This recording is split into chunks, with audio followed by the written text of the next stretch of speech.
नमस्कार दोस्तों, मैं मेघा स्वागत करती हूँ आपका अपने YouTube channel study with Megha Pathak पर। देखिए, मैं आप लोगों के लिए जो लेकर के आई हूँ वो टेस्ट फिफ्थ लेकर के आई हूँ। हिंदी शिक्षण विधियों के टेस्ट जो है हम लगातार ले रहे हैं। आपको पता है, हिंदी शिक्षण विधियों के ऑब्जेक्टिव क्वेश्चंस मैंने यहाँ पर स्टार्ट कर दिए हैं, क्योंकि देखिए काफ़ी सारा जो ज्ञान है, हम जब ऑब्जेक्टिव क्वेश्चन फेस करते हैं तो उसी से जो है काफ़ी सारी चीज़ें क्लियर हो जाती हैं। तो इसलिए मैंने जो है हिंदी शिक्षण विधियों को पढ़ाने से पहले ही यहाँ पर जो है टेस्ट सीरीज स्टार्ट कर दी है, क्योंकि देखिए बहुत सारे जो क्वेश्चंस होते हैं वो सेंस के ऊपर होते हैं, यानी कि शिक्षण विधियों से संबंधित क्वेश्चन जो होते हैं वो टीचर की समझ के ऊपर ज़्यादा होते हैं। आप में से अधिकतर लोग इसको जानते होंगे, और जो लोग नई प्रिपरेशन कर रहे हैं वो लोग जैसे ही प्रिपरेशन करेंगे वो जान जाएंगे। तो देखिए, ये टेस्ट फिफ्थ जो है वो मैं लेकर के आई हूँ, और 15 क्वेश्चंस का ये टेस्ट है। प्लीज़ कमेंट बॉक्स में कमेंट करके बताएं कि आपको ये टेस्ट किस तरह का लग रहा है, इसका जो स्तर है वो आपको किस तरीके का लग रहा है। इसके अलावा जो फ्रेंड्स नए जुड़े हैं वो प्लीज़ अभी चैनल को सब्सक्राइब कर लें और साथ में बेल आइकन को प्रेस कर दें, ताकि आपको जो नोटिफिकेशन है वो मिल सके।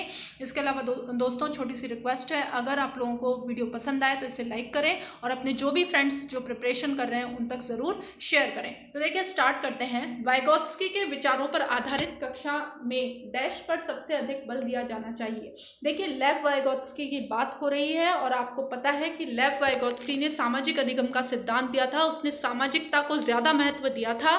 तो देखिए, जो आंसर हो जाएगा वो हो जाएगा 4, परस्पर अंतःक्रिया। बहुत इंपॉर्टेंट टॉपिक है। लेव वाइगोत्स्की से जो क्वेश्चंस हैं वो लगातार आते रहे हैं, हो सकता है कि आगे भी देखने को मिले। तो देखिए, इसका आंसर 4 हो जाएगा।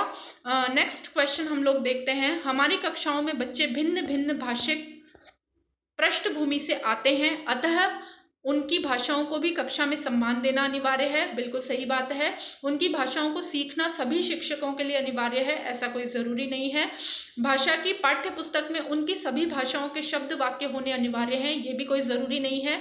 उनकी सभी भाषाओं की जानकारी शिक्षक के लिए अनिवार्य है। देखिए, ऐसा पॉसिबल होता भी नहीं है। जो शिक्षक है वो सभी भाषाएं जाने, ऐसा ज़रूरी नहीं है। तो देखिए, इसमें जो आंसर हो जाएगा वो हो जाएगा 1, उनकी भाषाओं को भी कक्षा में सम्मान देना अनिवार्य है।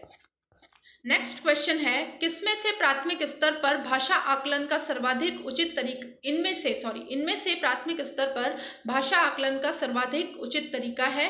पहला, किसी पाठ की 5 पंक्तियां पढ़वाना। दूसरा, बच्चों को चित्र वर्णन और प्रश्न पूछने के अवसर देना।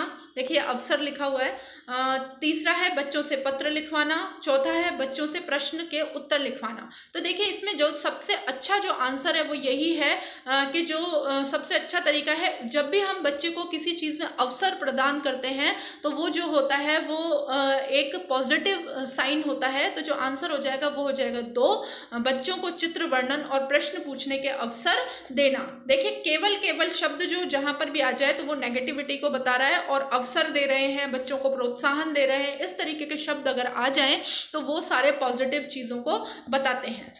तो देखिए, नेक्स्ट क्वेश्चन है, कौन सा प्रश्न बच्चों की भाषा क्षमता का सही आकलन करेगा। लड़की ने किसके दाम नहीं बताए। लड़की टोकरी में क्या बेच रही थी। यदि तुम आम बेचोगे तो उसके कितने दाम लोगे और क्यों। आजकल आम का दाम कितना है। तो देखिए, इसमें जो है कौन सा प्रश्न बच्चे की भाषा क्षमता का सही आकलन करेगा। तो देखिए, इसमें जो तीसरा वाक्य दे रखा है, यदि तुम आम बेचोगे तो उसके कितने दाम लोगे और क्यों, इसमें जो है बच्चे से कारण और परिणाम ये दोनों ही जो है पूछ लिए गए हैं। तो जो आंसर हो जाएगा वो हो जाएगा 3। नेक्स्ट क्वेश्चन हम लोग देखते हैं, प्राथमिक स्तर पर बच्चों के लिए बाल साहित्य के चयन का मुख्य आधार क्या होना चाहिए। 1, छोटी रचनाएं। 2, रोचक विषय वस्तु। 3, रंगीन चित्र। या 4, सरल जानकारी। तो देखिए, जो इन सभी में अगर हम कंपैरिजन करते हैं, हालांकि छोटी रचनाएं, रंगीन चित्र और सरल जानकारी ये सभी जो है छोटे बालकों से रिलेटेड है, लेकिन देखिए सबसे ज्यादा बच्चा जो है आकर्षित होता है जो चीज रोचक होती है, यानी कि उसकी रुचि की होती है। तो जो आंसर हो जाएगा वो हो जाएगा 2, रोचक विषय वस्तु। नेक्स्ट क्वेश्चन हम लोग देखते हैं, बच्चों की मौखिक भाषा का सतत आकलन करने का सबसे बेहतरीन तरीका है। पहला, शब्द पढ़वाना। दूसरा, प्रश्नों के उत्तर पूछना। तीसरा, विभिन्न संदर्भों में बातचीत करना। या चौथा, सुने हुए को दोहराने के लिए कहना। तो देखिए, बच्चों से जो है सबसे अच्छा तरीका होता है कम्युनिकेशन का, उनके टेस्ट का, कि उनसे जो है विभिन्न संदर्भों में बातचीत की जाए। तो जो आंसर हो जाएगा वो हो जाएगा, देखिए इसमें यही पूछा है कि सतत आकलन करने का जो है मौखिक भाषा का सबसे बेहतरीन तरीका कौन सा है। तो देखिए विभिन्न संदर्भों में जो है उनसे बातचीत की जाए ताकि बच्चे के जो है विचार, बच्चे की जो समझ है उसका पता लग सके। तो आंसर इसमें जो हो जाएगा वो हो जाएगा 3। नेक्स्ट क्वेश्चन है, भाषा में सतत और व्यापक आकलन का उद्देश्य है। पहला, वर्तनी को अशुद्धि के बिना लिखने की क्षमता का आकलन। दूसरा, भाषा के व्याकरण का आकलन। तीसरा, भाषा के मौखिक और लिखित रूपों के प्रयोग की क्षमता का आकलन।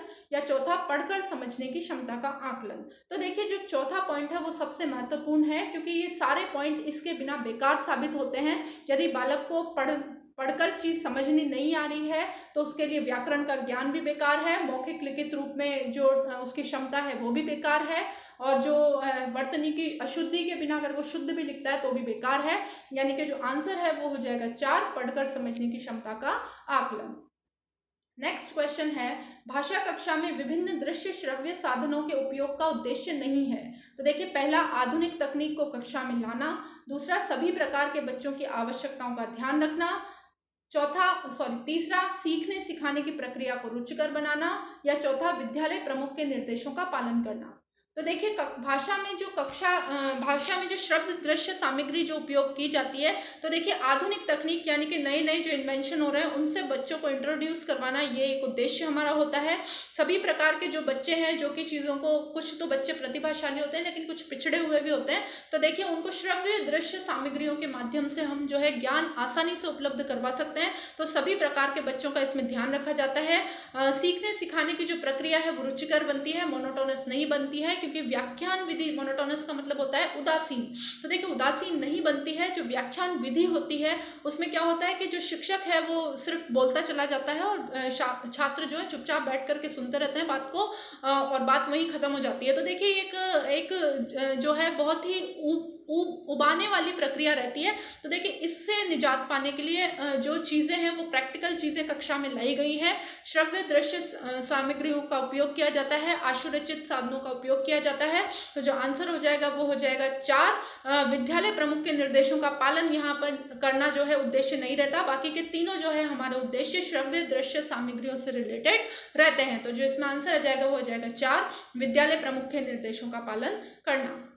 देखिए नेक्स्ट क्वेश्चन है, पाठ्य पुस्तक की भाषा बच्चों के घर व समुदाय की भाषा से मिलती जुलती होनी चाहिए, तत्सम प्रधान होनी चाहिए, तद्भव प्रधान होनी चाहिए, अधिक कठिन शब्दों से युक्त होनी चाहिए। तो देखिए जो बच्चा है अगर वो पाठ्य पुस्तक में क्या लिखा है यही नहीं समझ पा रहा है तो उसके लिए चाहे वो तत्सम में लिखी हो, तद्भव में लिखी हो या कितने ही कठिन शब्द उसमें भरे हुए हो, उसको कोई मतलब नहीं है। तो जो आंसर हो जाएगा वो हो जाएगा 1, बच्चों की घर व समुदाय की भाषा से मिलती जुलती होनी चाहिए। देखिए नेक्स्ट क्वेश्चन हम लोग देखते हैं, प्राथमिक स्तर पर भाषा सिखाने का तात्पर्य है। पहला, भाषा वैज्ञानिक तत्व स्पष्ट करना। दूसरा, भाषा का व्याकरण सिखाना। तीसरा, उच्च स्तरीय साहित्य पढ़वाना। या चौथा, भाषा का प्रयोग सिखाना। तो देखिए प्राथमिक स्तर यानी कि 1ली से 5वीं की बात हो रही है, तो वहां पर हम बच्चे को जो पहला जो हमारा मुख्य उद्देश्य होता है वो होता है कि बच्चा जो है एक तो स्पष्ट उच्चारण करना सीखे, दूसरा जो है भाषा का प्रयोग करना सीखे, यानी कि भाषा को सही तरीके से बोलना, अपने जो विचार है भाषा में अभिव्यक्त करना सीखे। यह हमारा जो है प्राथमिक उद्देश्य होता है। तो जो आंसर हो जाएगा वो हो जाएगा 4, भाषा प्रयोग सिखाना।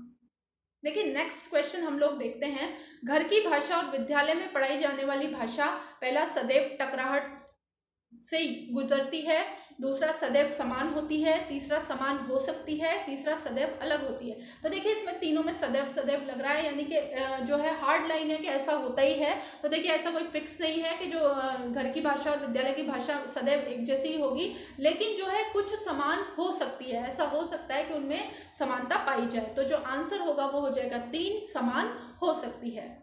नेक्स्ट क्वेश्चन हम लोग देखते हैं, प्राथमिक स्तर पर हिंदी भाषा शिक्षण के लिए सबसे अधिक महत्वपूर्ण है।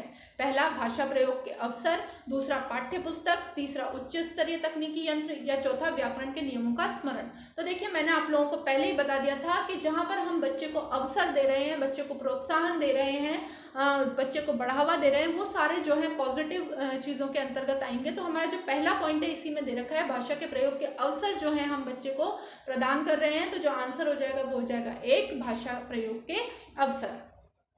नेक्स्ट क्वेश्चन दे रखा है, हिंदी प्रयोग के विविध रूपों को जानने के लिए सर्वाधिक उपयोगी साधन हो सकता है। देखिए, पहला बाल साहित्य का विविध उपयोग, दूसरा शिक्षण की विधियों का संपूर्ण ज्ञान, दूसरा शिक्षण की विधियों का संपूर्ण ज्ञान, तीसरा सुंदर ढंग से छपी पुस्तकें, या चौथा उच्च स्तरीय लेखन सामग्री।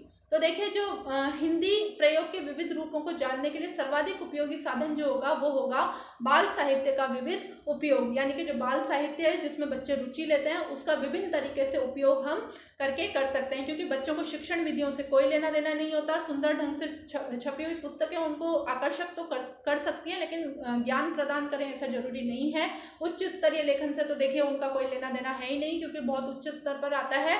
तो देखिए, जो पहला है पॉइंट वही इसका आंसर हो जाएगा।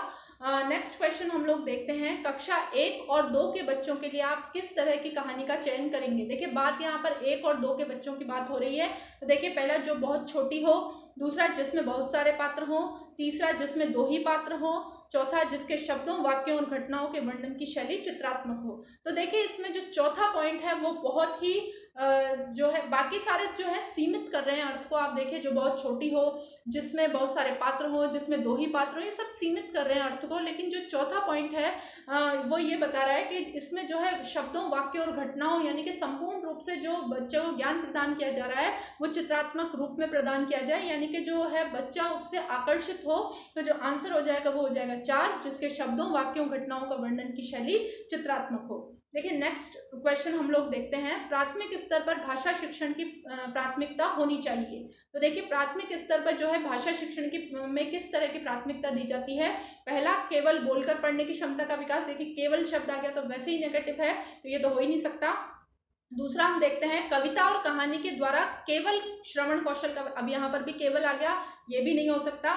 तीसरा, बच्चों की रचनात्मकता और मौलिकता को पोषित करना, या बच्चों की चित्रांकन क्षमता का विकास करना। तो देखिए, ये 2 तो नेगेटिव हो जाते हैं। तीसरा जो है वो ज्यादा अच्छा और सुटेबल आंसर है हमारा, कि इससे जो है हमारा जो उद्देश्य होता है वो बच्चों की रचनात्मकता और उनकी जो मौलिकता है उसको पोषित करना होता है। तो जो आंसर हो जाएगा वो हो जाएगा 3, बच्चों की रचनात्मकता और मौलिकता को पोषित करना। तो देखिए, ये 15 क्वेश्चन आप लोगों के लिए मैं लेकर के आई थी। प्लीज कमेंट बॉक्स में कमेंट करके बताएं कि आपके कितने क्वेश्चंस हैं, उनके आंसर्स जो है करेक्ट होते हैं। देखिए, जो शिक्षण विधियां हैं उनको प्रैक्टिस करने का सबसे अच्छा तरीका ऑब्जेक्टिव क्वेश्चंस होते हैं। ज़्यादा से ज़्यादा क्वेश्चंस फेस करें, चाहे शिक्षण विधि नहीं भी आती होगी ना तो भी आप लोग जो है आंसर करके आ जाएंगे। इसीलिए जो है मैं आप लोगों के लिए शिक्षण विधियों से संबंधित क्वेश्चंस जो है पहले लेकर के आ गई हूँ। हालांकि मैं शिक्षण विधियां भी पढ़ाऊंगी यहाँ पर, लेकिन देखिए इंपॉर्टेंट टॉपिक्स चल रहे हैं इस वक्त। मैं आप लोगों को एनसीएफ 2005 करवा रही हूँ मनोविज्ञान में, और मनोविज्ञान का जो हमारा रेगुलर टॉपिक है अधिगम कर्ता का विकास जो है वो स्टार्ट में कर चुकी हूँ। ये दोनों टॉपिक जो है उसमें साथ में चलेंगे। पहले हम इनको करेंगे, मतलब मैं एनसीएफ पूरा करूंगी पहले, उसके बाद जो है राष्ट्रीय शिक्षा का अधिकार 2009 भी मैं पूरा करूंगी, क्योंकि देखिए ये निश्चित टॉपिक्स हैं जिनमें से क्वेश्चंस आते ही आते हैं। तो पहले हम इनको देखेंगे, इनमें से जितने भी क्वेश्चंस हैं वो देखेंगे। इसके अलावा मापन एवं मूल्यांकन में आप लोगों को हिंदी की शिक्षण विधियों में करवा चुकी हूँ, मैं अलग से उस टॉपिक को नहीं करवाऊंगी। उससे संबंधित जितने भी क्वेश्चंस हैं वो मैं हिंदी शिक्षण विधियों में ही अपलोड कर दूंगी, क्योंकि मापन एवं मूल्यांकन जो है कॉमन टॉपिक है, सभी में चलता है। तो आप लोग प्लीज़ इसे यहीं पर देख लें। इसके अलावा फ्रेंड्स, अगर वीडियो पसंद आया तो इसे लाइक करें और दोस्तों के साथ शेयर करें। लगातार मेरे साथ जुड़े रहें, यहाँ पर रेगुलर आप लोगों को जो है स्टडी करवाई जा रही है।